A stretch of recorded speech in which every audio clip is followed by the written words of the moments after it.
নমস্কার বন্ধুরা, গ্রিন ওয়ার্ল্ডের বাগানে আজ যা যা তুলব সেগুলো আমি আপনাদের দেখাবো। আর তার সাথে কিছু টিপস অবশ্যই থাকবে আমার বাগানের। যেমন দেখুন, এই যে সিম গাছটি, এই যে কচি কচি সিমগুলি হয়েছে, খুবই ছোট, এগুলি খুবই ছোট, এগুলি তোলার মতো এখনও হয়নি। কিন্তু যেহেতু আমার ছোট গাছ, সেহেতু আমাকে ছোট গাছ শুধু নয়, মানে ছোট জায়গা, সেহেতু আমাদেরকে লক্ষ্য রাখতে হবে যে তার মধ্যে কোনগুলি একটু বড় হয়ে গেছে। যেমন দেখাচ্ছি, এখন এটি আজকে তোলা যায়। হয়তো আজকে এমন কিছু তুলব না যেটা আজকে সিম রান্না হয়ে যাবে, কিন্তু সিম তো আর প্রতিদিন খাবো না, হয়তো সপ্তাহে 2 দিন খেলাম।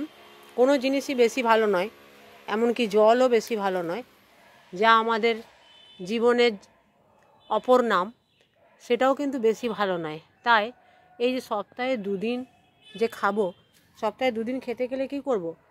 আমি যে এগুলো তুলে নিলাম, কেন তুলে নিলাম? তাহলে এই যে ছোট ছোট যেগুলো দেখতে পাচ্ছেন, সেগুলো খুব তাড়াতাড়ি বেড়ে উঠবে। এখন এইগুলো নিয়ে আমি রেখে দেব। আরও আছে, আমি শুধু আপনাদেরকে কয়েকটা দেখালাম যে কেন তুলে নিচ্ছি। তো এভাবে আমাদের গাছে যেগুলো থাকে, সব সময় একবারে এসে সমস্ত তুললাম, খানিক খুব পেকে গেল, খানিক কচি, এরকম না করে যেগুলো তোলার মতো হচ্ছে সেগুলো তুলে নেব। তুলে নিতে নিতে কি হবে? তুলে নিতে নিতে কিন্তু একসময়তে 3 দিন 4 দিন তুললাম, তারপরেই দেখলাম যে একটা রান্নার মতো অনেকটা হয়ে গেল, তখন সেটা নিয়ে রান্না করলাম সেই সবজিটা দিয়ে। কারণ এই যে প্রত্যেকটা ডালে ডালে দেখা যাচ্ছে যে কচি আছে, তার সাথে হয়তো একটি বড় হয়ে গেছে, সেই বড়গুলি আমি তুলে নেব। কেন তুলে নেব? দেখুন, এটা তো বিরাট বড় মাঠ নয় বা ক্ষেতও নয়, ছোট্ট জায়গায় লাগানো, এবং সাফিসিয়েন্ট পেতে গেলে কিন্তু আমাদেরকে এই দিকেও নজর দিতে হবে। এইভাবেই কিন্তু আমরা তুলব। এরপরে যেটি আসি, আপনাদেরকে আমি এর আগেও দেখিয়েছি যে বাড়ির কিভাবে হয়। এই যে এটা লাল শাকের বীজ, তো তুলে আর আলাদা করে রাখা হয় না, এইরকম করেই খানিক তুলছি, তুলে আবার কি করছি, কোনো জায়গায় দিয়ে দিচ্ছি, সেই জায়গাতে আবার ভালো মতোই হচ্ছে, কিন্তু কোনো খারাপ কিছু হচ্ছে না। এই যে দেখুন কি সুন্দর। তো এখানেও এই যে ডগাগুলি, শীতকালে কিন্তু খুব তাড়াতাড়ি পোকা হয়। আপনারা যারা এই সমস্ত গাছ লাগাচ্ছেন, তারা কিন্তু তুলে তুলে 5 মিশালি শাকের সাথেও মিশিয়ে দিতে পারেন। যেমন আমি এটি তুললাম, দেখুন কত সুন্দর, অপূর্ব কালারটি। তো কি হবে তাহলে, এটাতে আবার এই ডগাটা কেন কাটলাম? ডগাটা কাটলাম তার কারণ হচ্ছে পাশের থেকে আবার, সাইড থেকে আবার ডগা বেরোবে। এছাড়াও আমি যে বীজগুলি ছড়াই, দেখুন আপনারা, খুব ছোট ছোট হলেও দেখা যাচ্ছে, এই যে দেখা যাচ্ছে ছোট্ট ছোট্ট লাল, এই যে বীজগুলি ছড়াচ্ছি। তো সেই রকম বিভিন্ন জায়গাতেই আমার হয় এরকম। আর মিক্সড শাক বলতে, ধরুন আপনার বাগানে যা আছে একরকম শাক হতেই হবে এমন কোনো মানে নেই। তো মূলো শাক তো 4টে পাতা হলে মূলো শাক রান্না করা হয়ে যায়, কিন্তু বাড়িতে অর্গানিকভাবে যদি হয় তাহলে তো কথাই নেই। আর তার সাথে হয়েছে কলমি। আমি অবশ্য কলমিটা আজকে সেরকম তুলব না, কারণ কটা লাউ পাতা তুলব আমার ওইদিকে আছে। তো দেখুন, এটাই কিন্তু, এই যেটা হয়েছে, এটাই কিন্তু যদি মনে করি একটু সামান্য বেগুন আলু দিয়ে করব, এটাই কিন্তু খুব ভালো হবে। পুরোটাই তো অর্গানিক, তাই না? আর বাড়িতে সমস্ত শাক কিভাবে করব? যে শাকের বীজটা নেই, লাল শাকটার বীজটা আছে, লাল শাকের বীজ লাগিয়ে দিলাম। কলমি শাকের বীজ থেকে কলমি শাক হয়। যেমন এই যে দেখুন, এই যে এগুলো বীজ হয়ে যাবে, এই বীজ আবার এখানে পড়ে, এই যে দেখুন কুড়ি, এই যে বীজ হচ্ছে, প্রচুর বীজ হয়ে যাবে। সেরকম আমাকে তুলে তুলে প্রচুর ফেলেও দিতে হয়, এদিক সেদিক অনেক হয়ে যায়। এরপরে যেটি আসবো বন্ধুরা, আমি একটি সম্পূর্ণ অন্য রকম, যেমন দেখাচ্ছি, এই যে প্লাস্টিকটিতে এনেছি, এটি কিন্তু ভীষণ গুরুত্বপূর্ণ এবং ভীষণ উপকারী একটি ভিডিও। এটি কিন্তু আমি বাইরে থেকেই নিয়ে এসেছি, এই বছর আমার এই শাকটি হয়নি, কিন্তু শীতকালে আমি আপনাদের বলছি, বাড়িতে যারা বয়স্ক ব্যক্তিরা আছেন, যাদের বাতজ প্রবলেম আছে, আমাদের শরীরে তো 3 প্রকার রোগ সৃষ্টির 3টে কারণ হয় বাত, পিত্ত, কফ। যাদের বাতজ প্রবলেম আছে তারা কিন্তু এই শাকটি কিনে হলেও খাবেন এই সময়তে, তাহলে অনেক প্রবলেম কেটে যাবে। এটা হলো বেথো শাক।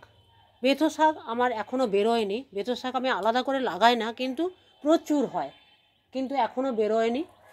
ঠান্ডাটা পড়তে এই বছর দেরি হলো।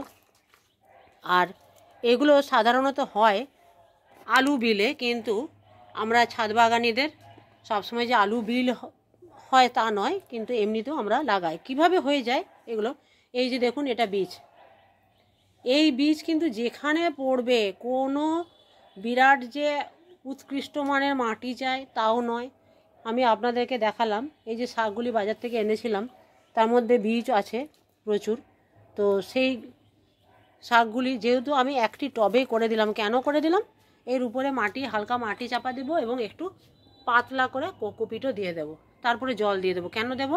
কারণ এখান থেকে, এই বীজগুলো থেকেই কিন্তু আমার শাক বেরিয়ে যাবে। কারণ এখনও বেরোয়নি যখন, অনেক তো মাটি এদিক ওদিক আমরা করি, তো জানি না কেন বেরোয়নি।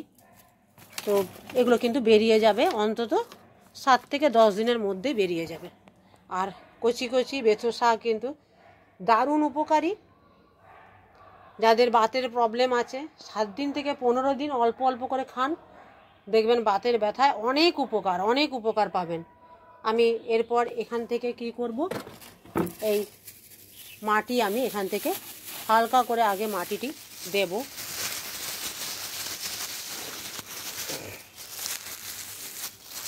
আমি আপনাদেরকে আগের দিন বলেছি, এরকম গ্লাভস কিন্তু পাওয়া যায়। এরকম গ্লাভস আপনারা কিনে নেবেন, তাহলে কি হবে, মাটিটা নোকে ঢুকবে না। আমাদের যারা ছাদ বাগানিরা, সবসময় যে আমরা আলাদা বাগান করার সময় পাই তা কিন্তু নয়। কখনো কখনো রান্না করতে করতে, কখনো বিভিন্ন কাজ করতে করতে আমরা চলে আসি, তো হাতে মাটি ফাটি লেগে গেলে অনেক অসুবিধে হয়। সেক্ষেত্রে এমনিতেও মাটি ঘাটলে একটু হাতে সাবান দিয়ে নেওয়াই ভালো। তা সত্ত্বেও সাবান তো নেওয়া হবেই, কিন্তু তা সত্ত্বেও যে ব্যাপারটা, সেটা হলো যে একটা এরকম পাতলা গ্লাভস পরে নিলে খুবই ভালো হয়। তো আমি এটা এরকম করে দেব। এরপরে দেব একটু কোকোপিট। কোকোপিটটা কেন দেব, যাতে এটা খুব তাড়াতাড়ি করে বেরিয়ে যায় বীজটা। এখন এটাতে মাটি দিয়ে দিলাম।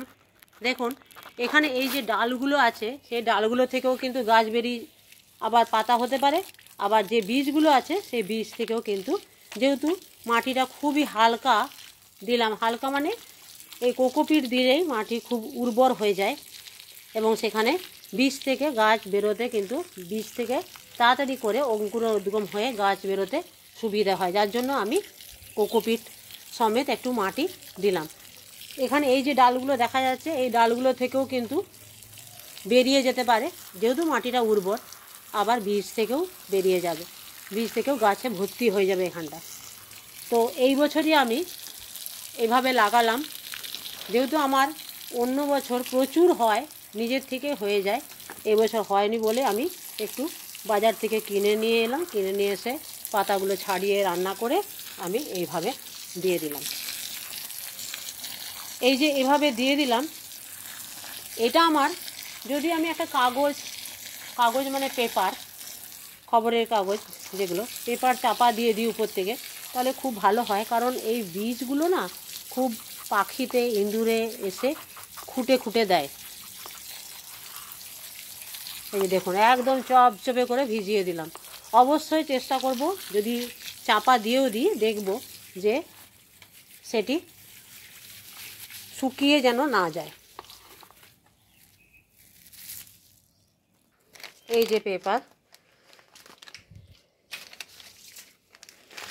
এই পেপারটি আমি এরকম করে চাপা দিয়ে দেব।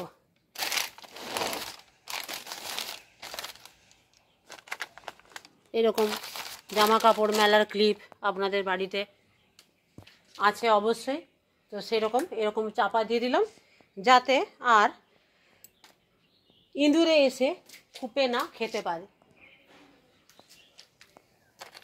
তুলতে পারবে, তাও একটু আড়াল আর কি। তো এইরকমভাবেই আমি বাগান করি। আপনারা যারা আমার চ্যানেলে নতুন তারা অবশ্যই সাবস্ক্রাইব করবেন, চ্যানেলটির পাশে থাকবেন, কারণ এরকম টিপস পেতে আমি আবার কিন্তু ভিডিও নিয়ে আসবো। আর কমেন্টে জানাতে ভুলবেন না কেমন লাগলো আপনাদের ভিডিওটি। আজ রাখি, দেখা হবে আবার পরের ভিডিওতে। গাছ করুন, খুব ভালো থাকুন।